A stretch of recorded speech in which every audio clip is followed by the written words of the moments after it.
ปีไต้2เองไปปักปีก็จะเอง3 บาง60 ไป 8นี้เดือน10ลองเลยมา2 คำปีคริส2เองไป6เดือนสิงหาคมเลยมา8 วันทำดีจองพระได้ถึงคำวิ่งหมู่สีเอาเจ้าเขาเลยมาปุถุปังกระมุนทำมุมสาปกคำ11เนื้อว่าออกในเนี่ยห้องเบอร์สุกเอาฮะไปฮอตราไปทำตรานั้นเอาอ่อนกันส่งในมิตรถึงวิทยาสัตว์ทั้งสิ่งทั้งหลายผมกันกำหนึ่งก้อนมาจะไหนแหละซื้อมาทำตราทั้งหมดทั้งสิ่งอ่อนกันหอมมือทำดีหลีว่าจอมหลังเขาเจ้ากอกหนึ่งเดียวก็ขึ้นหอมกันส่งเมตตาฮับเมตตาซ้อมกันกว่า3 ปอกเนี่ยเมตตาไว้วางกุคนนางเอกังเราตังบินเมตตาไว้วางกุคนนางเอกังเราตังบินเมตตาไว้วางกุคนนางเอกังเราตังบินเมตตาไว้วางกุคนนางเอกังเราตังบินเมตตาเสือเอาผมหอมเบาเอาเศร้าลดปีกินเมตตาเสือเอาผมหอมเบาเอาเศร้าลดปีกินเมตตาเสือเอาผมหอมเบาเอาเศร้าลดปีกินเมตตาเสือเอาผมหอมเบาเอาเศร้าลดปีกินสัตวาดังเสือเอามนเสือตอนเดือดนกัดยินสัตวาดังเสือเอามนเสือตอนเดือดนกัดยินสัตวาดังเสือเอามนเสือตอนเดือดนกัดยินสัตวาดังเสือเอามนเสือตอนเดือดนกัดยินสัตนาดังเสือเอามนเสือตอนเดือดนกัดยินสัตนาดังเสือเอามนเสือตอนเดือดนกัดยินสัตนาดังเสือเอามนเสือตอนเดือดนกัดยินสัตนาดังเสือเอามนเสือตอนเดือดนกัดยินวิยาวิสาดังเสือเอามนเสือตอนเดือดนกัดยินวิยาวิสาดังเสือเอามนเสือตอนเดือดนกัดยินวิยาวิสาดังเสือเอามนเสือตอนเดือดนกัดยินวิยาวิสาดังเสือเอามนเสือตอนเดือดนกัดยินเป็นส่งยินมาเมตตาตระเอาหับกัดยินเป็นส่งยินมาเมตตาตระเอาหับกัดยินเป็นส่งยินมาเมตตาตระเอาหับกัดยินเป็นส่งยินมาเมตตาตระเอาหับกัดยินสาธุสาธุสาธุไหวสิส่งไหนครับว่ามิตรโยสมาทำตราทั้งหมดทั้งสิ่งโยกีสังขารเจ้าเขามีโยกีคนใจอิริคนใจจะมาทำตราเขาพิสมาคันนังไข่กุศิเลทำตรากว่าในก่อนนังไข่กุดีทำเอาตรากว่าได้ยุโยกีเจ้าเขาในโยกียิงอิรินังยิงเสือมาทำตราก็ได้ก่อนเจ้าหนังมาพิงทุ่งเอามีลองยิงเงี้ยวมีนั้นอ่อนกันนังคุกเขาทำเอาตรากว่าเพราะว่าคนมาในเอาไปเลยสิมว่าพื้นใส่ไหวลมเสียทำเอาตราอันเอาเจ้าตีสนากว่าในเลยเยอะมันในเอาตีขึ้นมา สืบพอตลามังกรากว่าแทงเนี่ยปัดปุ่นเฮาเยาะกว่าถึงมังกรเศร้าเป็ดเมื่อในเด้เฮาจะได้ขึ้นมาสืบพอตลามังกรไม้เศร้าเก่ามังกรไม้เศร้าเก่าในบุญคำราเป็นจอหอยว่าสมณานิสัตตสนันอิดามังกรมุตตมันสมณานิสัตตสนันลองด้วยเลยคบทบญาเลยไวสาสมณะเขาเจ้านั้นเลยสังอิดามังกรมุตตมันอันนี้เขาเป็นมังกรยกคนเพียรสมณานิสัตสมณะนั้นบอกว่าเป็นเจ้ายาหันบอกว่าเป็นสังเนาะยาหันสังขาวะบุญคำราเป็นจอหอยว่าสังเจว่าเลยหกทบญาเลยไวยญาเลยหันญาสังขายาหันว่าในจึงเขาเป็นมังกรเลี้ยวคนเพียเนี่ยนี่ก็เขาบ้าไว้มังกรเปิงนึงเนี่ยก็เป็นจะไหนซื้อสู่เขาว่าเขาเลยมาเกิดหกทบญาศาสนาคำราเป็นเจ้าเลยมาเป็นก้นในเมืองศาสนาเฮิงปึงเสในว่าในจึงสู่เขาว่าในว่าหมดด้วยในเด็กก็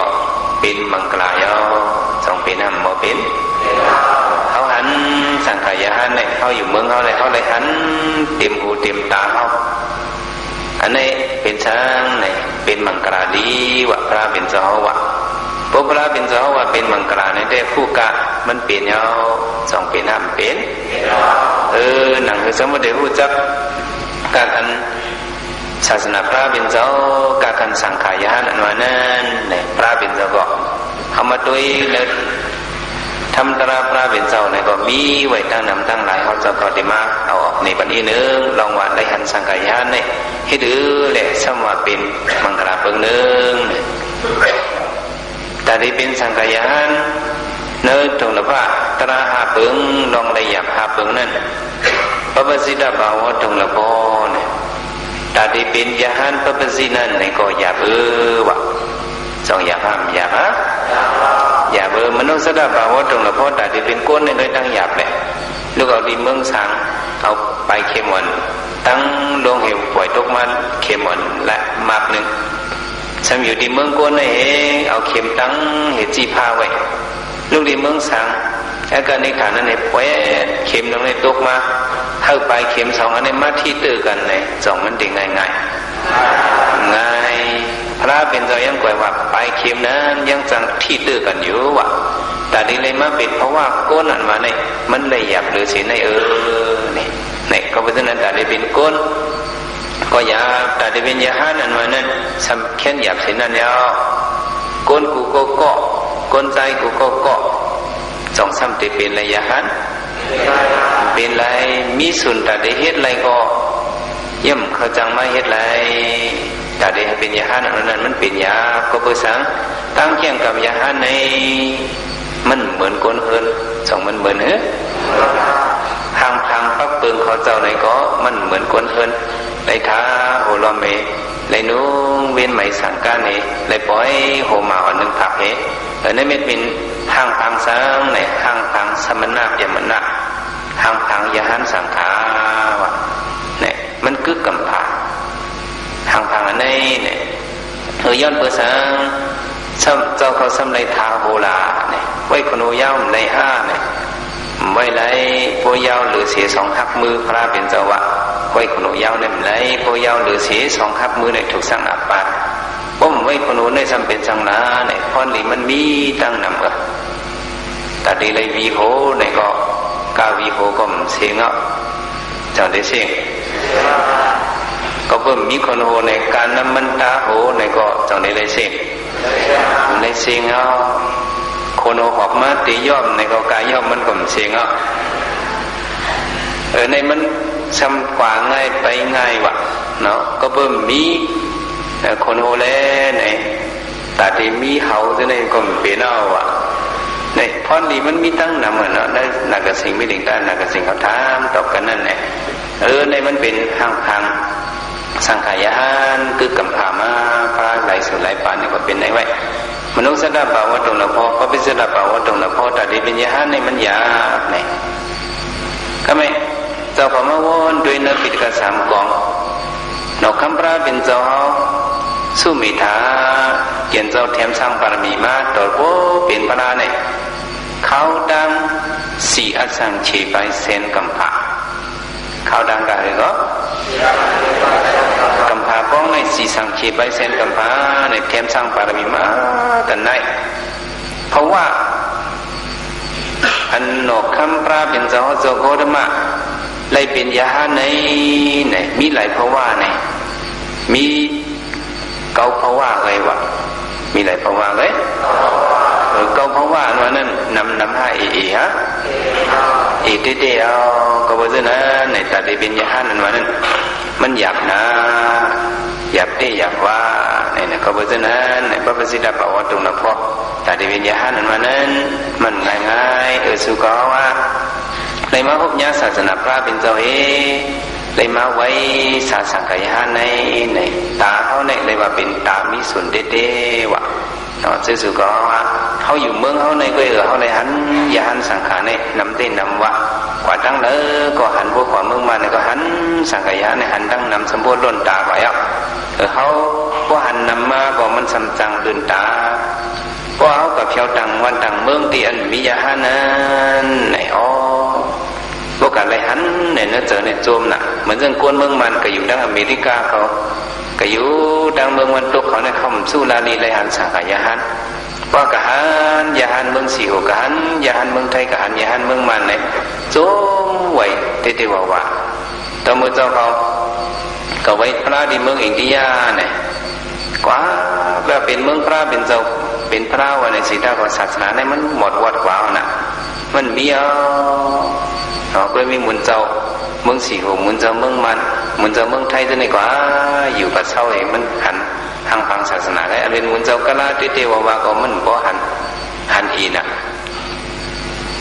เขาขี่กะคำก่อนไรวันไรเมืองเนี่ยมันหันมุนเจ้านุ่งสังกันเหลืองๆแต่นุ่งพาย่อมนำผาจึงเนี่ยมันได้หันปัจจุบันกว่าตีงอเนี่ยมีเขาปากคำเสือเนี่ยมันทำยำหันสังขายานกวนก็เห็นวิวิสาติจองตั้งยานในกวนปีป้อง40หรือว่ากลางเลย4มองมันบนลูกแถวติจองเขาหุงพักหุงออกจากบ่อสินเลยกับเมต่อถึงวันเมื่อไหร่มันทำยำหันสังขารเสียเขาขี้กาลัดกว่าตีเวียงหนึ่งสำเร็จเขาตีเวียงกำปูนวันนั้นสำหันปกติ2เกาะพาเขาก็สำเลี้ยงเหมือนเลี้ยงกำเหมือนเรื่องสังการเอาเลยว่าให้นั่นไหนก็เนื้อตามเมียเขาปักคำเสนเนี่ยโอ้เมืองในเจ้าหันยาหัน2ป้าเนี่ยวะหันยาหันหลายป้ามันหันไผ่หลังมันเงินอ่ะเผื่อก้าวเดียบกับยิ้มจำยาจะเป็นยากะลาเอาชาดีโชโมไว้มันจะยาหันนะมันหันหยาบฉันนั่นเนี่ยนะอย่างนั้นว่ายาหันเขาเมื่อปันพระเป็นเจ้านั้นเนี่ยเต็มเลยเอาสังการสุ่มโหยกะลีนวันเนี่ยพระเป็นเจ้าก็ปิญญาไปเฮียงมันเหมือนเมกะลาเหมือนสังก็ในนักปิญญาวินีมาว่าก็เตือนว่าไว้เจ้ายานป้างมันจะเอาสังการสุ่มโหมันเหตุเรียบกะลีนวันเลยทำไมกะเผื่อวันก่อนเนื้อมาเนาะเนี่ยหมอกกะลาจะในทำอยู่ภายหลังเนี่ยทางคือว่าเป็นชาวกะลาเสมือนจอมหยอกชุกกะรีเนี่ยวะเพิ่งจะไหวด้วยสมบินยาฮันเนี่ยวะปิดเจ้ายาฮันลงในหมอจนในดีไอเนี่ยเห็นไปนั่นมันจะสำคัญยุ่งโคขึ้นว่าอุบในใต้กองกับกะหรี่น้ำมันพวกในวันนั้นไงหมอกะลาจะว่าล้ำหยอกเก่าเนี่ยวะคำว่าชุกกะลาเนาะว่าจะในพวกเราไหวด้วยเขาพูดผูกเขาไหวด้วยสมานเป็นโหล้อมเขาทางเธอเป็นสาวกะลาเขาขึ้นอ่อนกันเห็นไปอะไรที่โคจ่าเนี่ยก็เลยยานเขาสั่งว่าเจ้าก่อนน้ำมันในโซนี่ยังเจอสมอสังการสุ่มโหพระเป็นเจ้าไม่ยินเห็นพระเป็นเจ้าเต็มเลยเต็มแล้วสังการสุ่มโหกว่าอันนี้จังหวะสมณนิสัตสนะเนี่ยเพราะหันสังขารยานเนี่ยโตซ่าเนี่ยก็หายวะในได้เป็นนกคำพระเป็นเจ้าจัดหนึ่งมันจะเป็นจังเป็นคุณจังสัตว์ดันอยู่ในเถินป่าหิมะวันตาเห็นสำเป็นขุนจังตะปีมันก็มีน้ำเด่นลำวะถึงนางปองเขาก็อาบน้ำเนี่ยเขาสามารถอ้อมเล็ดอ้อมเล็ดแล้วเนี่ยนกคำปราเป็นเจ้าขุนจังสัตว์เนี่ย สมามันติสันหมอกปันมีมันวะติสันหมอกหอมเหตุปันมีมันว่าจะไหนมันจะสมีมีหลายตัวเลยสมีสองตัววะมีหลายตัวพวกสองตัวในอันเป็นมีหลงอันสัมเป็นไม่นี่เป็นมีน้อยอันสัมเป็นมีน้อยนั่นน่ะทำไมมันก็สั่งทั้งสองมีกับเปิดแต่ต้นไม่เล็กก็ได้สั่งปันก็ได้สั่นปันหมอกให้มันตัวหน้าเปล่าหมอกในหมอกจ้างเมมาสุปตานั่นมันจะมีหยังรวมเป่าไว้ก็ได้กับเปิดตั้งหัวรวมพอสั่นมาหมอกในที่มาตัวตั้งหัวเริ่มในกับเปิดไว้จ้างมันเป็นมีน้อยเนี่ยทำกับเปิดแต่ต้นไม่มันทำบ่มีหยังมันกับเปิดแต่โดนไม่พอฉันมาได้ตกแต่เขาคำเร็วกว่าเนี่ยเปิดของร่วมเป่ามันหูเพราะว่าหนอกคำราเป็นเจ้าคนสถานในสันคาไม่เนี่ยกาเป็นหมอกไม่ร่วมท้องเห็บผิวกับตกเสือสร้างมีอันเป็นมีหลงมาสุปตานั่นได้วะกาเป็นหมดโฉมเนี่ยสมกันตกเสือสุรสุปตาฉันตกเสือจ้างมีหน่อยในวะวันนั้นหมดก็จุจีมันวันหมดจีมันจังมีอ่อนอันเป็นมีน้อยในโลกคมกายห้องอิ่วจังตั้งสิ่งสมนกันโขมันวะ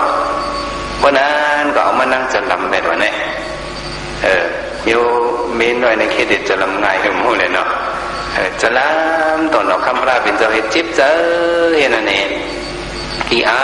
เนื้อเกี่ยกลางเปื่อนหรอชำเนว่าเราคำราเป็นเจ้าบ่หักมันก็หักมีหลงหรือสีมีน้อยว่าจะไหนพีดนกคำพระเป็นเจ้าจิบใจจุ่มกินเยี่ยมในเจ้าจ้างมีดูในอันจ้างมีน้อยตายกว่าเป็ดเพราะนั้นก็มันสั่นย้อนสู้ให้เขาขึ้นเลยขาผีเมื่อว่าจะไหนเหตุตายกว่าไว้เจอเนื้อเหตุตายกว่ามันนั่งทำตายก็เป็นนั่งหอคำเมืองปรณสีถึงที่มันนั่งเยอะมากกว่าขนมคำมาหันมันนั่งห่างดีจนเกี่ยวเอาเห็ดมีนางเบ็ดเบ้นางหอคำมันนางสัมต้องจัดก่อนวันหลังมันวะเขาเป็นจ้างมาในคนสัตว์แต่ในมันหักเก่าก็ไม่ได้กระโดดขึ้นขาผีมันเอาว่าจะไหนถึงหนึ่งวันมันนั่งให้เก่งมาเงาขนมคำจุมาถามให้สุนัขเป็นเงาเขาใครมีหนึ่งเขาไม่ได้เขาเงาเนี่ยใครช่างเขาเป็นนั่งหอกคำลงจอคำมีอยู่กันในตาเต็มในเล่มมีใครวีโหวะใครช่างเนาะวีโหจังเนี่ยใครวีโหง่าจังไม่วะดูเลยนะเพียวจังเมื่อเขาก็หลงพุทธันจังใครเยอะดันแล้วกันเจอจังเมื่อเขาโยเนี่ยใครวีอันเอาง่าจังสัตว์ด่านในเฮ็ดจ้างตัวนั้นหนึ่งงามมันในออก7 4วะงามมันออกไอยอง7 เมียววะหลายเมียวก็ใครเอานั่นในมาเฮ็ดมีโหเนี่ยมีโอเนี่ยมันก็เนี่ยมีทีมหนองสัตว์ตันนั่นในถึงไปที่มาวันดาพวกว่าในเด็กป่าหาได้หันอยู่มันต้องจัดนะวันหนึ่งคนน้องคำว่าห้องมูเสือเขามาจะมาหันมูเสือก่อนซอนโนตระซอนโนโถนวันนั้นมูเสือในสัมเป็นหนองคำเทวตัดเมื่อในแห้งก็แห้งเยอะหยันมันก็อับเมียเมื่อที่ก็เอาให้มันไหลปวงก็มิ่งมันเมื่อในเป็นสู้เอาก่อนเลยในกันตาลูกตามีมันก็เฮิรนอย่าพวกมันกันไหลมางาจังที่มาปั่นสู้เมื่อแทงเอาก่อนเลยเข้าพักเข้าแห้งพักแห้งแต่ที่ก็กินจอมตั้งเนี่ยปั่นจริตมันเนี่ยมันก็กว่า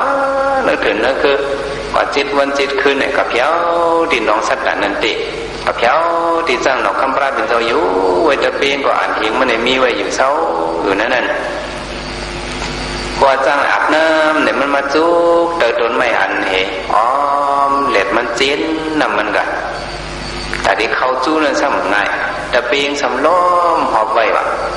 ที่กับเขาพุทธจ้างสัตว์ตันตรงนั้นมันได้ลงได้ก็ดีถือเนี่ยนอกคำติวตาในซ้ำคุดหูลินวะคุดหูลินเนี่ยเข้ากับกระป๋องปึงใส่อิงจ้างติมาจุกนั่นเลยเดียวเพราะฉะนั้นเนี่ยเขาจ้างนอกคำพระเป็นอาบน้ำเอาเนี่ยมาเจนนำไปมาจุกอ่อมเนี่ยติวตาเนี่ย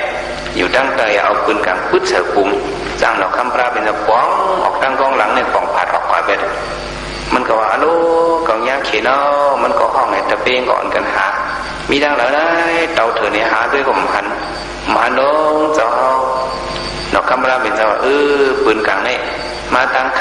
จื้อมาตั้งหรือก็มจืดลูกตั้งเตยตั้มปุ่มก็ออกมาในเนี่ยเผยเอาตีนโมด้วยตีลินในสุหันหูทำหูลินไว้จังหันดอกคำติวดัดมีอยู่นั่นมูเชือง้อมอยู่นั่นมันก็จะเอาอ่างเอา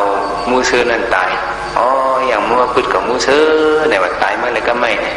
เอางงมันเข้ากันนั่นอันกับจันเอามูเชือออกมาติวดัดมูเชือในซ้ำเฮ็ดหือเนี่ยกันรับเอาสั่งการมากันรับสั่งมาเนื้อเถินสมิจะพิสิกาพุทธามันกันลักเอาสั่งกันจะพิสิกาพุทธามาเพราะว่าจ้างนั่นที่มาเอามันเนี่ยมันเอาสั่งการนั้นให้ไว้สั่งการให้ไว้ก่อนนอกคำพระเป็นจะในเป็นสั่งการสมณะเปียมณะจะพิสิกาพุทธาเขาเลยในเฮียงมูซื้อเป็นสั่งการเมื่อห้าเจอเนี่ยคันลักเอาสั่งการพิสิกาพุทธามาเฮียงมันสมปืดเก่ายื้อเก่าเนี่ยเจ้าเนี่ยขอนอคำเจอมาเนี่ยพาจำเจอมาหรืออะไรในคำมาปืดอันเจอเหตุการณ์นั้นในมี3ก้อนนั่งหอคำสำคัญอะไรขอนอคำสำเจอมาขาวสำก่อยื้อ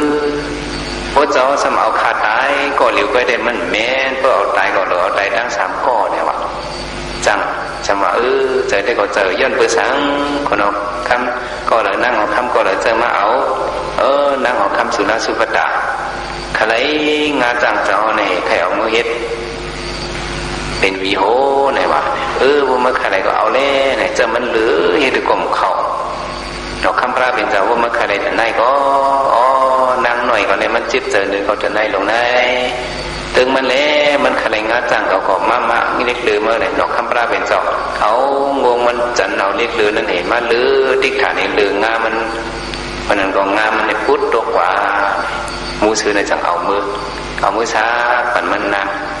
งมาเปิดเลยหันงาจังมันก็โจมเนื้อจะมันเนี่ยเอาโจมปวดเนี่ยเอาเลือดขึ้นนี่ก็เอานั่งก็ตายกันขึ้นก็ในสมณนี้จะได้สนำเนี่ยเพราะหันสั่งการเนี่ยนอกคำพระเป็นเจ้าเขาในเขานับยำสองนับยำจังหวัดสุขว่าพวกหันพวกกวดหนึ่งพาดึงสั่งการในเขาหลวงหมอนับยำตัวใดหรือนับยำเนี่ยหลวงผู้กลุ่มเขาเจ้าตัวใดผู้อีสังเขาเจ้าผู้กลุ่มเขาเจ้าสั่งการพระเป็นเจ้าอันสั่งการอันใจสั่งการยันเขาเจ้าไม่ในเนี่ยเป็นห้องว่าอรหัตสะห้องว่าถึงก็อรหัตสะเนี่ยมันบอกว่าจอมปิวเจ้ายาหันด่าเขาว่าจอมปิวเขาก็เป็นอารามจอมปิวเจ้ายาหันด่าเขาว่าเฮ็ดเลยสมาจังนั้นเนี่ยมุปันสีโหศาสนาเรื่องกูบอกนั่นนางยิ่งอ่อนก็นึงโตสั่งการเนี่ยมาดูเจ้ายาหันเขาเนื้อว่ามาดูเจ้ายาหันสั่งการเจ้าจุ่มสั่งการมันเพื่อนหนึ่งเจ้ายานเขาก็เอานุ่งใหม่เขาจะมี60เจ้าอยู่จ้อมกันเอาว่าจ้อมกันเขาจะมานุ่งสั่งการอันนี้คัดเจอตลาเนี่ยเป็นยานด่ากว่าว่ะก็ไม่เทียงเจ้าขึ้นว่าปุดเอาหลีข่าวเจ้าเขานุ่งสั่งการในเหตุการณ์ตลาอุ่นตัวอุ่นเจอในขาดเบี้ยวแต่ยอดเอา2 วันขาดนุ่งสั่งการในคัดเจอถ้ามันเป็นยานด่าแทงจองก็มาเอากันนุ่งคัดเจอเนี่ยเป็นยาหันด่าว่ามังจอมังป้าคาไปย้อนเอาขึ้นหนึ่งค่ะเนี่ยย้อนเอาขึ้นหนึ่งกันนุ่งสั่งการเนี่ยเว้นสั่งการเนี่ยคัดเจอกันตราเนี่ยเป็นยาหันด่าว่าแล้วเขาเจ้าตั้ง60เจ้านุ่งไหมผ่านเรื่องสั่งการนั้นมังเจ้าก็1ขึ้นมังเจ้าก็2ขึ้น3ขึ้นไอ้เนี่ยเขาเจ้าตั้ง60ในเนื้อว่า3เดือนในเนี่ยเขาเป็นยาหันด่าว่าสิ่งถึงดีวันออกว่ามาเขาจะได้เฮ็ดประวัตินาเนี่ยเขาจะซ้ำปกจอมปิวอ่ะกูบอกได้ก็พยายามขอนเอาคำมาปั่นจอมปิวหอกคำไว้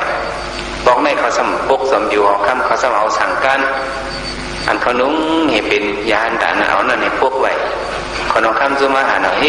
เจ้าเขาซ้ำเอาสั่งการเอาซ้ำเอาจอมปิวเขาขอนเอาคำมาดูไว้นั่นพวกขนาดเจ้าเนี่ยว่าถ้าเอาแผ่นเช่าลงพวกไว้ให้สร้างเจ้ามุนอยู่เอาคำเอาเจ้าหันว่าแผ่นในเป็นแผ่นเช่าในเสด็จก็ดำที่เขาเจ้าเขา60ในมิจิซูอย่างนั้น นี่ตะกาโตลงนางยิงก้นปานอนก้อนหนึ่งมารู้สั่งการให้เขาไม่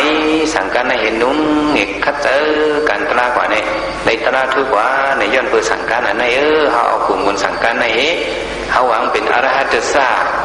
เขาเอาโป๊กเฮ็ดจอมผิวเขาเนี่ย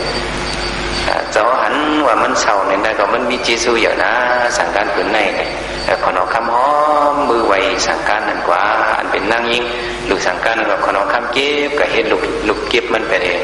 แต่ในมันเป็นนางเนี่ยสั่งการอันนั้นเนี่ยมันเป็นอรหัตซาเนี่ยเป็นจอมผิวเจ้ายันตาเขาในว่ามันเป็นสายเงาศาสนาเป็นสายเงาสั่งเนาะสายเงาศาสนาคำราเป็นเจ้าเนี่ยเขาได้หันสังขารยานในพุทธศาสนาพระเป็นเจ้าเฮืองเพิ่งใส่ในสังขารยานนั้นสองสามเต็มมีไรพุทธศาสนาติเปิลป้าศาสนาค่ะวันตามือนาเนี่ยก็สัมว่าเป็นเธอเนี่ยเป็นเจ้าญาณเขาด้วยหนังเขาอันนั้นก็ศาสนามือนานะเนี่ยที่เป็นฤทธิ์สีญาณเขาอ่ะที่เล็กเปิลป้ากว่าญาณอันมีศีลเขาที่เปิลป้าศาสนาเก่าเนี่ยพระเป็นสวัสดิ์โยมอย่างศาสนาเขามือนาเนี่ยที่เป็นตะปีเขาพระเป็นเจ้าที่สืบเปิลกว่าว่ะเขามาด้วยเนื้อปืนต่างสังขารนะพระเป็นเจ้าไว้ใส่พระเป็นเจ้าเขาสามนิพพานยาวเนี่ยมีพระเป็นเจ้าเขานิพพานกว่ายาวในสังขารยันเดี๋ยวจะมาคัสวะเขามาวนว่าห้อยพระเป็นเจ้ามียาวเนี่ยเขาหลุดซิมเปียงเขาสั่งสอนอันนี้พระเป็นเจ้าในอันพระเป็นเจ้าเขามา45 วันนะอย่ามีปัญหาปัญหาเจ้ามาคัสวะห้อยเอาเจ้ายันตาหาปากเจ้าเองขึ้นไม่เก็บหอมตอมสุกคนใครอันรถตราพระเป็นเจ้าเป็นเหมือนสีเหงเนี่ยหอมไว้ชิมไว้สืบซ้อนกันมา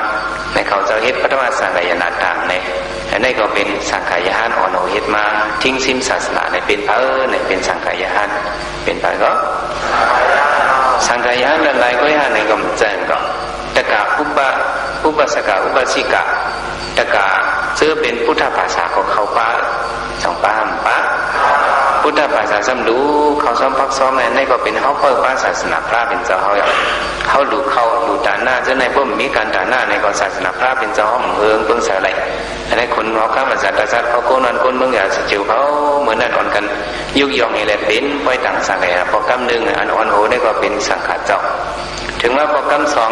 2ยาเลือดสีเขาตือกรรมอาตมาวุฒิสิเปิงอันจือตลาก็ว่าเป็นตลาในเจ้ามาเยซ่าอ่อนโหยแหละตั้งยานดักเขาเจ้า7 บาทเฮ็ดปล่อยต่างสังขารนาทีเมืองวิชาดีนั่นในเขาเจ้าอ่านคนไขวินิบิดกับอภิธรรมะสุดานอภิธรรมะที่ในเขาคนไขกว่าเก็บหอมตอนสู้อย่าไปให้ศาสนาพระเป็นเจ้าเก่าเศร้าเว้าล้ำอย่าไปให้ไล่หลังเขาเจ้าไม่ต้องหอมสู้อ่อนโหกว่าคนเอาคำกาลาโซกาเขาจะได้เฮ็ดเป็นเจ้าตาหน้าคนเมืองทั้งสิ่งซึ่งเป็นพุทธภาษาก็กุ้มแก้มแถมจ่อยในศาสนาพระเป็นเจ้าเพิ่งใส่มาแถม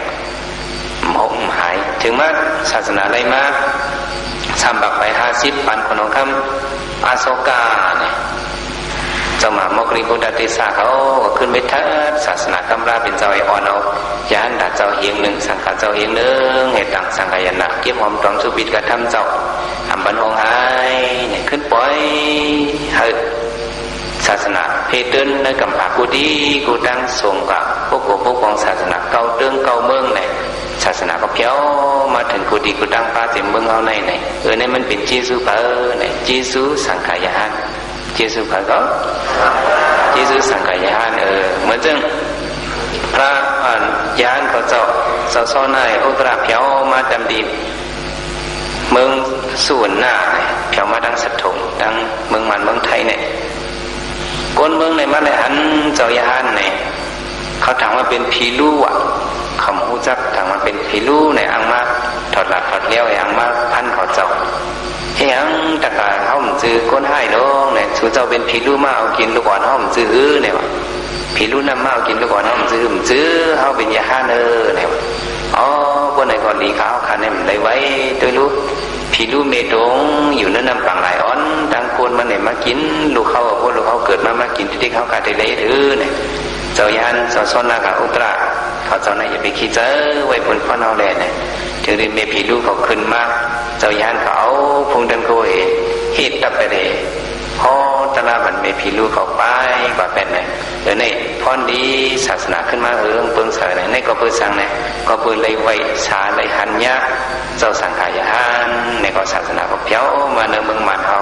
นี่มันเป็นจีซูหังในจีซูเลยไว้สังขายานเอาหลุดของใจย้อนถึงมาสังขายนาพอกำสีศาสนาเลยมาสีปักไป50ตำดีเมืองสีโหเนี่ยยากกับอึบกับอยากอึบอยากกันเลยก็เลยสังขายากำพองก็ไปมาอยู่เมืองอินเดียกำพองขึ้นไว้เดือสีโหนั่นอ๋อโกศาสนาพระเป็นเจ้าอีกทำตราพระเป็นเจ้ากูมันหายเขาเจ้าคนไข่อมอัดสมัยนี้เขานำตั้งกินเต็มทนเลยกินโคตรกินหัวโขมันเลยกินเข้ากับเข้าฟ้าจะไหนเลยกินจะไหนเป็นเข้าไปกินกว่า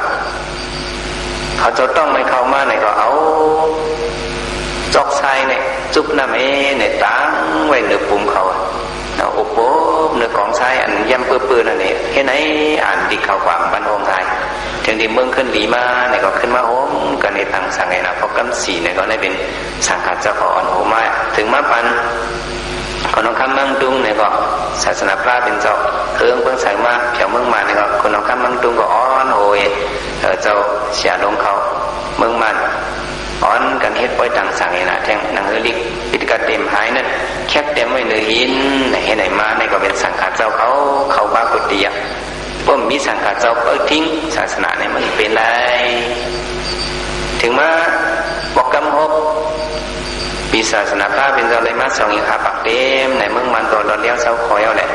ป่านอุนูเขาอุปะอุเขาเจ้าสุดใจเขาจะเนี่ยเขาเฮ็ดปล่อยต่างสังไงนะเฮ็ดตะการลงเองเจ้าเสียลงเหยายันเขาเจ้าเสียมิ่งคุณเขาเจ้าเสียลงมาสีเขาถึงสามทางของที่กระสังของเนี่ยที่ของบ้านเรา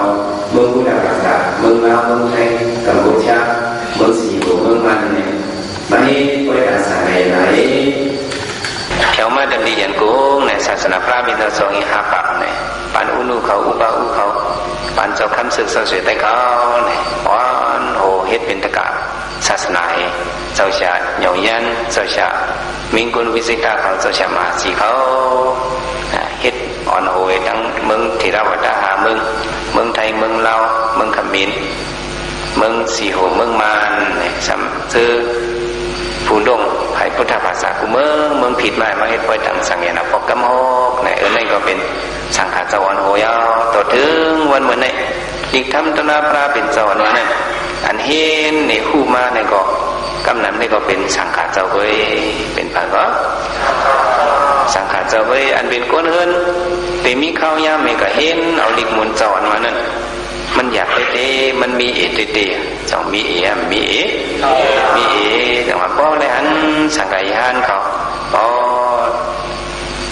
ด้วยในเด็กก็สังขายานในตูเขาเจ้าก็เขาเจียง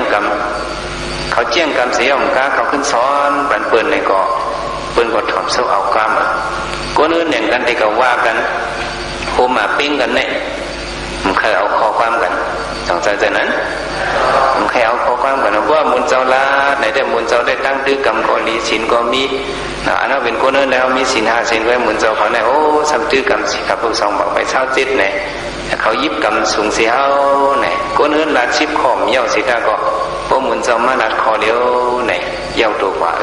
สงสัยมันเจออันนี้เขาหลบปองเจอเขาหัน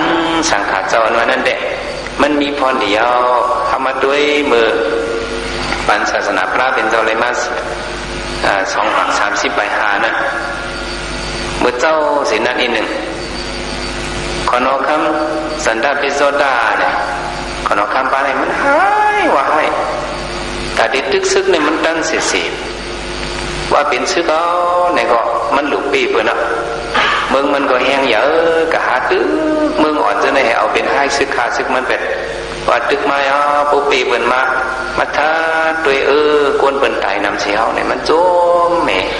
มันเป็นกวนมักซึกกว่าความใจเขาเรียกว่าขนมคำปืนซึกว่าขนมคำเมียงเนาะเป็นห้องว่าปืนซึกว่ากวนนั้นกินเหล้านำหนานั้นเป็นห้องว่ากวนปืนเหล้า ก้นอันโตไพ่หนานั่นเป็นห้องว่าก้นปืนไพ่คุณอันตึกซึกหนานั่นเป็นห้องว่าคุณปืนซึกว่าความใจครับคนน้องคำคนไหนมันก็ตึกซึกไอ้นั่นมาทีนี้มันก็ตึกเมืองกะลิงกาเนี่ยเมืองกะลิงกาเนี่ยเป็นเมืองเล็กๆน้อยๆก้อยกับเขาพร้อมกันตั้งเมืองกันลูกอ่อนก้นลงก้นเท่าอ่อนกันพร้อมกันขึ้นไม่ตึกเขากูบอกได้ปืนก็ได้ตายน้ำคำบอกตายน้ำถึงบอกได้มาตึกกันเนี่ยเมืองกะลิงกาเขาก็ใครตายว่ามุมมุดโกนเนี่ยก้อยกับไทยคนน้องคำสันดาพิสดารห้องว่าอาโศกาเนี่ยอันตั้งชื่อมันห้องว่าอาโศกามันแห่งแก้มหนาเพียวเป็นห้องว่าสันดาพิสดารมันก็แก้มหนาเพียวเห็นนั้นถึงเดียวมาอันเมืองกะลิงกาในตึกเขาเนี่ยเขาก็รู้อย่างใจนำเมืองบุญกับโกนในตายอ่านเสียนมันก็ต้องหันอันนี้ถ่ายอยู่นั่นเนี่ยโอ้โกนในรู้อย่างใจนั่นคือไหนบ่มีพรนี้ทางตรงนั้นเนี่ยเจอมันก็โอนมาอีกหนึ่ง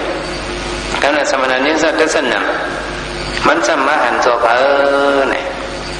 ถึงหนังปอกหนึ่งมันอยู่ตีหอมันเนี่ยล้อมตัวในเมืองปัตตานีบุตรมันย่ำเดี๋ยวได้เป็นเมืองปัตตนาเนี่ยมีผังน้ำกลางกาบหรอกล้อมตัวชมิตเจ้าสามหอนป้าหนึ่งเว้นไม่สังการอลีลีเป็นสมณะสารุปาลีเยี่ยมดีด้วยเจ้าสามหอนซื้อมันห้องว่านิโจตาเจ้าสามสังก็นิโจตาสามณีเนี่ยเป็นเจ้าสามไปเล็บมาหิมวางของเจ้านั่นมันก็ล้อมตัวอ๋อเจ้าสามหอนป้าเนี่ยอิงตรีมันไปเลี้ยไปมาเลี้ยมดีตัวเหมือนยาหันเด็กที่เตกระดอนเขาลงนะเด็กที่เตกระดอนเขาได้ยกเล็ดยกของกว่านี่ก็ไหวไส้ไหวความมีอิงตรีซังเพราะเจ้าสั่งวันป้าไหนจิตขบวนก้อยซ้ำไปนี่ก็มีอิงตรีให้ด้วยสีสอกอันนี้ไปกว่านี่แต่ว่าเป็นหันซึ่งนั้นเนี่ยมันมีมังกรเตี้ยๆแล้วตามันสองมีอ่ะมีตะเกาเขายกเกี่ยวเขาลงด้วยหรอกเนาะเพราะว่าเจ้าสั่งวันมีอิงตรีเนาะทำไมสั่งการหอนเข้มๆเร็วๆเพราะในจึงไรหันในเนื้อเจ้ามีเสือจีนอยู่สองมีอ่ะมีอ๋อลีนับยำนะเจ้าสั่งวันป้าในในสมณะนี้สัตว์สนำเนี่ยมันมีพรดีกว่าตั้งนำว่าคนเราคำในหันเจ้าไหนก็สั่งว่าพองเมืองเขาเจ้าสั่งวันป้าในกับปังมันมาดูเนี่ยวะนี่ว่าหันไหนก็เคยปังมาเนื้อเจ้าไหนก็เคยหักใครปังมาเจ้าสั่งนี่เจ้าได้ในซ้ำเป็นเขาไหนเรียกว่าเป็นหลานใจมันเจ้าเป็นเปล่าเหรอคนเราคำอาสกาเนี่ยตาดีเล่นนั่งหอเนี่ยมันก็มึกมาติมึกเต็มมึกว่ะเขาคมเกิดกันพี่น้องกันเจ้าเนี่ยคมคมเมกะเจ้าเนี่ยเขามีพี่น้องปากกอเนี่ยมันเอาตายเป็นหมดอ่ะแต่มันติดเลยเป็นคนเราคำไหนมันนี่น่ะก็กะนี่เจ้าได้ในเด็กซื้อคือมันเด็กเป็นเอาหลักเสริมไว้มันก็กันดุงสั่งทีนี้มันมาดุงซ้อมไหนคนเราคำไหนจุฮานี่เลือดลัดกว้างหมดอะไรวะมันก็ปีนี้หักไหนปังขึ้นมาที่หอดูเลยพองเมืองเขาก็ลุงนี่กับปังสะสางอ่อนคนเราคำลุงเอาเจอมาปังจะหวานเดียวเขาที่ชั่วกว่าสามารถเป็นติ๊กที่ตะกระดอนเขาพวกคนเราคำปังเลยได้เขาโจมนะสามพวกเจ้าเล็กเจ้าหอมมีอิงทะเลเนาะมีอิงทะเลเจ้าสั่งนี้เจ้าได้เนี่ยมันจืดคนเราคำปังเนี่ยก็มั่งหิบเนี่ยช้าไปกว่ามันด้วยแต่พอมีอิงทะเลเนี่ยมันดีจริงอยู่สังเกตมันจะดีนับยามเขาเป็นโยกีเนี่ยก็พอมีอิงทะเลดีๆงามๆกว่ามีอิงทะเลเนี่ยได้ก็เปิดมาหันเขาเนี่ยก็เปิดนับยามสองนับยามมันนับยามในมันดีนับยามมันดีด้วยดีเยี่ยมมันแหลบกว่ามันแหลบเป็นโยกีในเจ้านี่เจ้าสามเหลี่ยมเนี่ยก็มันจะเป็นพวกผู้หันตะลาน่ะตะลามีไว้เนื้อตัวของผู้กับอิงตรีเนี่ยมีเจ้าเนี่ยมีแต่พวกตะลามีเนื้อตัวทำอิงตรีเนี่ยมันมีเหมือนที่เขาเด็กร้อนเขาได้อารมณ์พวกขนมคำปังเขาได้เขาโจมซื้อสมุกยกตินยกเล็กยกของเจ้าสั่งวันนี้เต็มจึกไปมาสำนักสารุปะไปเขาเนื้อหอมาขนมคำกับผู้บนเขามาเนื้อหอมันจะว่าล้มมาหับที่พักตัวเองแถวกับเนื้อคันหอมันน่ะพวกญาติที่เขาเลยที่เขาเสียเด็กกระโดนเขาเสียเด็กที่เขาก็เลยสั่งถูกกอเจ้าเขานั่งเลยเนี่ยเขาจะนั่งกับน้ำจอมตีนโคไหลไว้เผาก็หัดขึ้น นี่เจ้าได้ในเขามาเนื้อหอเนี่ยเจ้าสั่งอ่อนเขาขาใครหันใครไว้เจ้าถูกดินนั่งก็แล้วก็เจ้าด้วยนั่งแล่มันจะก็มาไว้ด้วยในหอเนี่ยอันเป็นยาหันอย่างสีมันก็ซ้ำมีสิบปะมันจะเป็นเจ้าสั่งอ่อนดึงในจิตขบเว้ยอ๋อเจ้ายาหันก็มีน้องกันไหนได้เขาเป็นโปโกยาหันเอาสมณะเดมนาเขาเป็นโปโกเนี่ยโปโกคำเถิกเป็นไว้เลยก็หลุดเลยนั่งที่สูงสีบนหมดเนี่ยมันจะใน5 ระดับขึ้นกว่าที่เนื้อพลังคำขนมคำนั่นกันนั่ง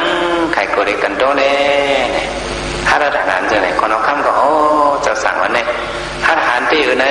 น้ำเสริมมันเนี่ยมันจะเป็นตลาดเต็มทวนเนี่ยมันจังฮัดกว่ามันจังเต็มโกพายาวเนี่ยเห็นนั้นขนมคำก่อนนับยาเมจุดปังเจ้าสั่งอ่อนในฮอตลาเจ้าขาฮอตลาปนเอาขาปอดอ่อนตอนหนึ่งขามันจะก็ว่า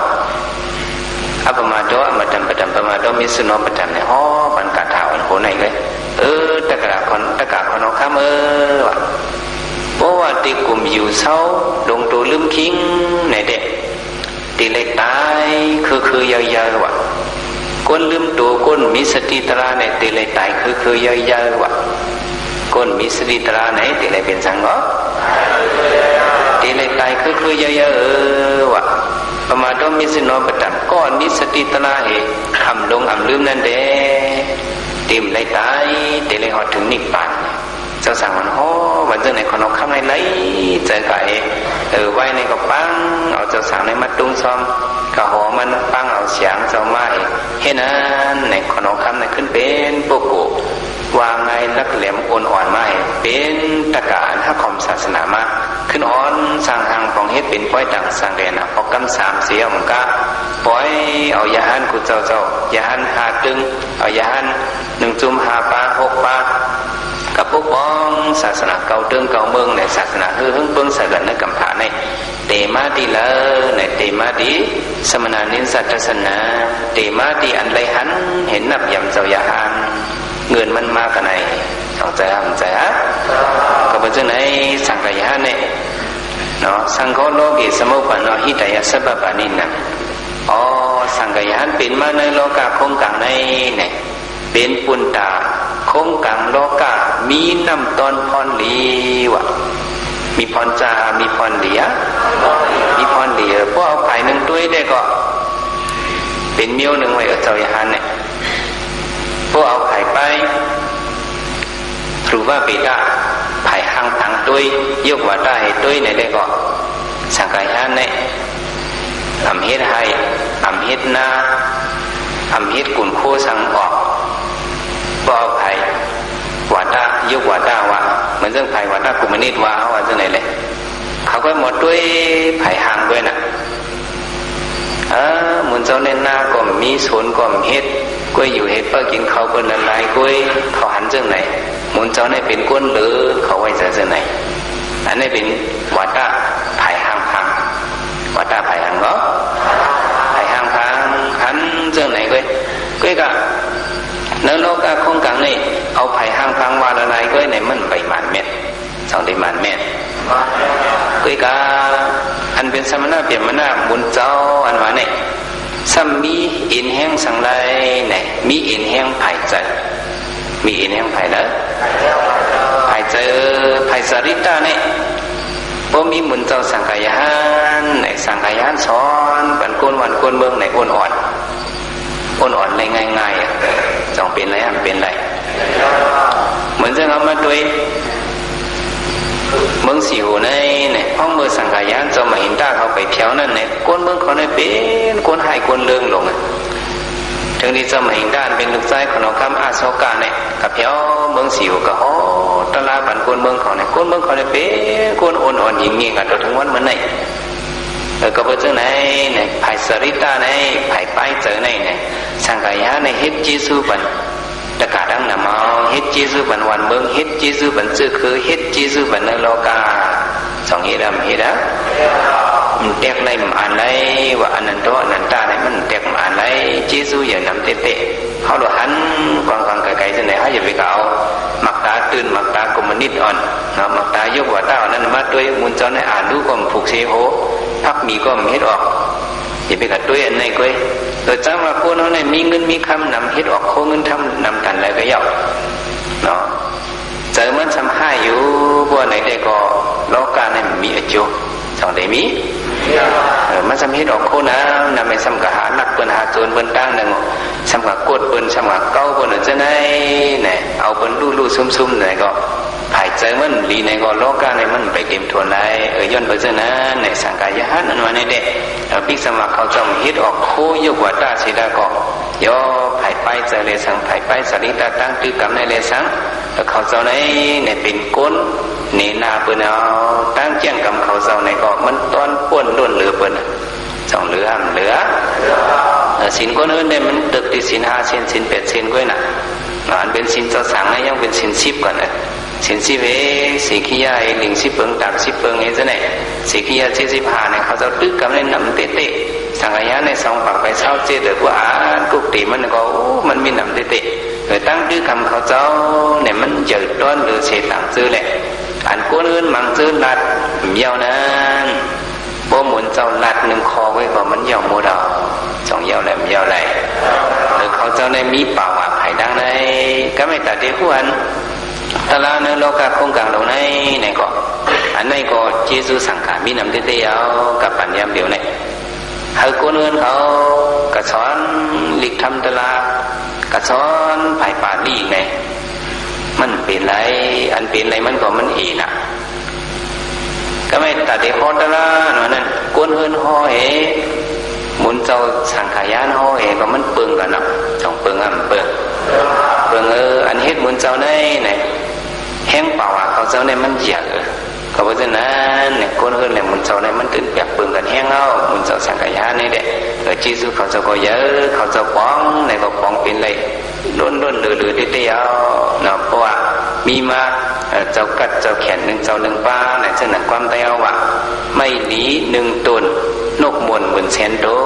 เนี่ยสองมาว่ามีมาสังขยานกัดแขนหนึ่งเจ้าหนึ่งป้าว่าในเคยก่อนนะคนตั้งวันตั้งเมืองตั้งกำผาในอิงปึงไรเพชรปันพรดีเลยตั้งนำตั้งหลายเอาก็เป็นไงได้ไว้สาสังกายานนะสมณะนิสัตสนับในเข้าเป็นมังกราลีช่องเข้าเป็นนำเข้าเป็นก็ไม่ดาวดีเลยโมไว้สังขารนั้นก็ในมีสังคีก้าเหตุปกติก้ามี2มิวอันไหนก็หลุมโมเจ็บเพว่าโมเจ็บเพในเนี่ยจังเป็นทางกว่าเนี่ยจังเป็นพวกกุศลกว่าวะจังเป็นจังกว่าก็พวกเป็นพวกกุศลกว่าในแต่ก็มันจังไพ่เปิงกว่าอีกหนึ่งจะไปอะไรเป็นนะเนี่ยเพราะหันสังขายะเนี่ยเขาจำตีเลยถือไว้วางเจ้าเนี่ยเขาเจ้าเนี่ยเป็นตะปีพระเป็นเจ้าเป็นพวกกูสืบสายเจ้าศาสนาเป็นพวกกูสืบสายเจ้าซะสายเจ้าศาสนาหันเจ้าสั่งวันป้าหนึ่งก็ยาวหันเจ้ายานป้าหนึ่งก็ยาวในเป็นสังขารเจ้าที่เอาเจ้าก้อนดินเนี่ยต่อถึงสังขารย่ำเดียวในห้องว่าสังขารทั้งหมดสังโฆตุสีโลนามาฮอดีวะว่าเอาสังขารว่าเนี่ยเด็กอันเป็นตุสีลาสินเนาสินเสานั่นมีวะนี่พวกผู้กุยว่าได้ก็เคยมีก็จังมีสังโฆตุสีโลนามาฮอดีในสังขารมานะไหนมันเหมือนจังหือมันแห้งใหญ่กว้างนะกลุ่มก้นบุญเงาเขาจะในใหญ่กว้างนะเหมือนจังหนังน้ำสมุทรตลาดลงนั่นน้ำคงหวานน้ำเกียวหวานน้ำเมาหวานจะไหนคุณดันแล้วคุณพ้นไหลเข้ากับแถวเนื้อกลางนั่นสมุทรตรานั่นเย็นเป็นน้ำเสาเป็นหมดวะเหมือนเรื่องหนึ่งนั้นเอาสังขายะนั่นเพราะว่าเอากลุ่มสังขาวะเพราะเอาหมอไว้กลุ่มสังขาเนี่ยเด็มันเป็นอันจึงสาวหมดในเขาหลในป้องใส่ในก้นเมื่อก่อนเขาสั่งสอนไว้ว่าจึงเนี่ยเพราะไว้สังขารว่านั้นเนี่ยเขาด้วยสังขารเนี่ยเขาไว้สังขารเขาดูสังขารเนี่ยเขาดีเลยไว้เจอหนังเนี่ยดีเลยด้วยเหมือนเจอหนังเขาด้วยก้นจีนว่ะก้นสังเนาะก้นจีนเนี่ยมีนั่งจีนอันเป็นวันนั้นมันเป็นปอมมันขวานเป็นเอาจึกเห็ดจันห่างก้นนั่นมันขวายุกตีนั่นเหมือนจะเห็นก็ยุกตีอันเป็นเฮ็ดก้นจีนวันนั้นโอ้อยู่ไกลๆด้วยในได้ก็ มันเข้มเหลียวภูมิโยเหมือนโกนติเพื่อกับพวกก็อยู่จำด้วยหน่อยเด็กโกนตินั่นห้องว่ายกตีนั่นเด็กน้ำยามันก็อีกอักก็พวกกับมันมีจังมีหำมีจังมาด้วยสังขารยานนั่นเด็กเขาหลุดในหมอด้วยลุมเป็นสังขารเจ้าเพราะหมอไว้วางใจเจ้าไหนเด็กก็หันมือแล้วก็เป็นกุศลเพราะหมอด้วยในเด็กก็เขาหมอไว้วางใจในก็หันอันแล้วก็เป็นอกุศลมีติดใจเขามีติดแล้วเขามีติดใจเขาหลุดหมอนับยามเพราะหมอนับยามได้ก็จะเป็นอกุศลเพราะหมอนับยามในได้สังขารยานสอนดิเห็นทำมาว่าเขาจะหู้มาเนี่ยเขาจะขึ้นมาซับเลี้ยงในบ้านเนี่ยเขาก็เลยป้องใจจ้อนตั้งนำมาเนี่ยว่ามีสังขารเจ้ามาอ่อนโหแต่เดนเนตละเนาะเจ้าไหนเจ้าสุก็ว่าจงซ้ำติเป็นไรเป็นไรชาเจ้าหลวงเขาสังขารเจ้าเขาอ่อนชิมเปียงมาไปลิกตละเป็นเจ้าไหนทำตละเป็นไรนอนมอนตละเป็นอันไหนมาเนี่ยมาไขในตะกาก็อยู่ยำไม่เฮ็ดจอมการฐานะการศีลการภาวนาเนี่ยได้เป็นการตั้งหลีกว่าพุทธจัดในจันนาเนี่ยอย่างว่าสังขารในบ้านในไวชาเนี่ยเข้าเป็นมังกรายสีเปิ้นเอาในเขาโลในป่องใส่เจ้าไหนสมณนิจะถ้าจะนำว่าในไวชาสังขยาในเข้าเป็นมิงกราลียเหมือนจะหนังย่ำเร็วเอาเจ้าสุขคำมันเนี่ยตลามาตลาบันในเกาะในเขาดูไว้เจอว่าเขาเจ้าในเป็นสังขารเจ้าหนึ่งนี้มันเนี่ยตลาบันเขาดูในหมอไว้เจอจังไหนว่าหมอไว้เจอจังไหนเขาจำกัดเจ็บเหปุกโกในได้ก็มันพอจันสูงเขาดูไว้ว่าเป็นตะปีพระเป็นเจ้าเดี๋ยวเลยไว้เจอมัดจึงหนังในสังขารเนี่ยเหมือนจึงผู้ต่างเมืองว่ะผู้เนาะผู้ต่างเมืองว่าเอามันเขาว่าเนี่ยมันเหมือนต่างอำมาตย์นั่นแหละต่างอำมาตย์ผู้เต้นเมืองผู้ต่างเมืองนั้นว่าก็อยู่ที่เมืองไทยเนี่ยผู้ต่างเมืองมันก็อยู่เมืองไทยเนี่ยมันต่างตัวเมืองมันทั้งสิ่งพวกกูก็เรียกว่ามันต่างตัวเมืองมันทั้งสิ่งแล้วอันสังขารเจ้าหนึ่งป้าเนี่ยก็เขาเจ้าเนี่ยเป็นผู้ต่างตัวสังขารทั้งสิ่งเนี่ยเขาดูไว้เจอในนับย้ำไวชาเขาพวกเอานับย้ำไวชาจังไหนไหนก็ในเหมือนดังว่าเขาไว้ซุ่มสังขารทั้งสิ่งไหนเนี่ยสังคีตินิมหาปนักว่าดูด้านสังขารเจ้าไหนอ่อนนี้มันก็อย่างมาการสมศรีบนเอาในเขาหลุมนับย้ำไวชาสังขารเจ้าเพราะสังขารนั้นเหมือนจังหือแข่งอันหนึ่งเป็นสัมวะน้ำตื้อตองก็ตองป่องตองตื้อน้ำก็ตองป่องจังหวะวัดเขาอย่าไปกระตุ้ยอันทางจุดทางจ้านะเขาหลุมหมดด้วยอันดีด้วยอันนั้นได้ตัวเผาตัวมันเจียงกำนั้นได้มันเป็นปุนพรเขาเจ้าเป็นปุนพรปุนพรเขาเจ้าอันหลุนนับย้ำเนี่ยเป็นปุนพรเขาหลุมหมอไว้เจอเนาะเดินไล่ไว้ในมาศาสนาพระเป็นเจ้าเนี่ยมันได้ยอมไปกำลื่นสุดเนี่ยเพราะศาสนาห้ายังจำเต็มในเนี่ยสังขารยะนั่นน่ะอันลงสังกันตั้งผืนเนี่ยยังเต็มมีก่อนว่ะพระเป็นเจ้าห้อยว่ะฉันไปกึศตันหรือกุ้ยเนี่ยติดต้นเต้เอาสังกันอ่อนปอดในห้อยคอไว้ว่ะติดต้นเต้เอาสังกันอ่อนปอดในห้อยคอไว้สมาเขาเป็นสังขารเนี่ยพระเป็นเรากับไว้จึงนั้นว่าในศีลากับพ่อโมยุ่มย้ำว่ามันเป็นสังขารตั้งตัว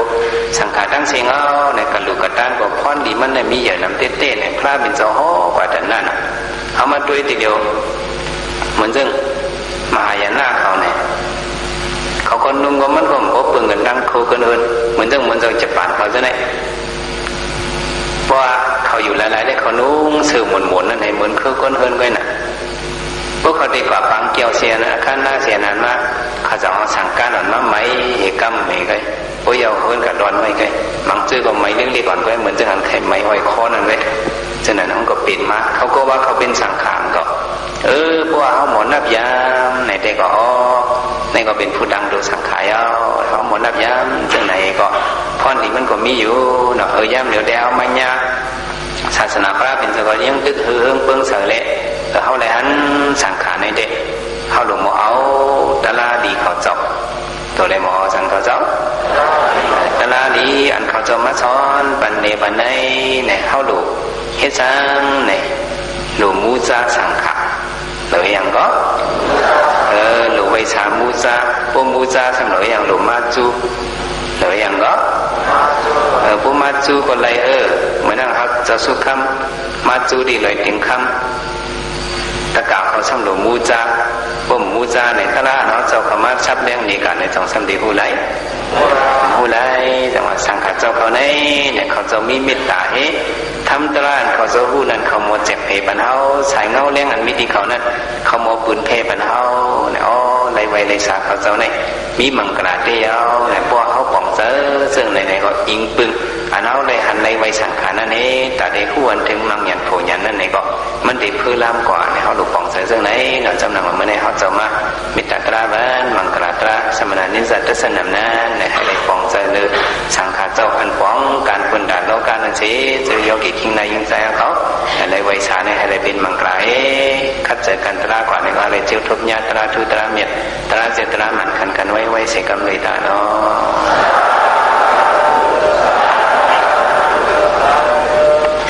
กุศลมีนามิยาวินาเอาลาสลาได้ลามีมาได้เส้นคำพาตั้งสิ่งตั้งลงในจิมปีจิมสามจิมสักจิมกุ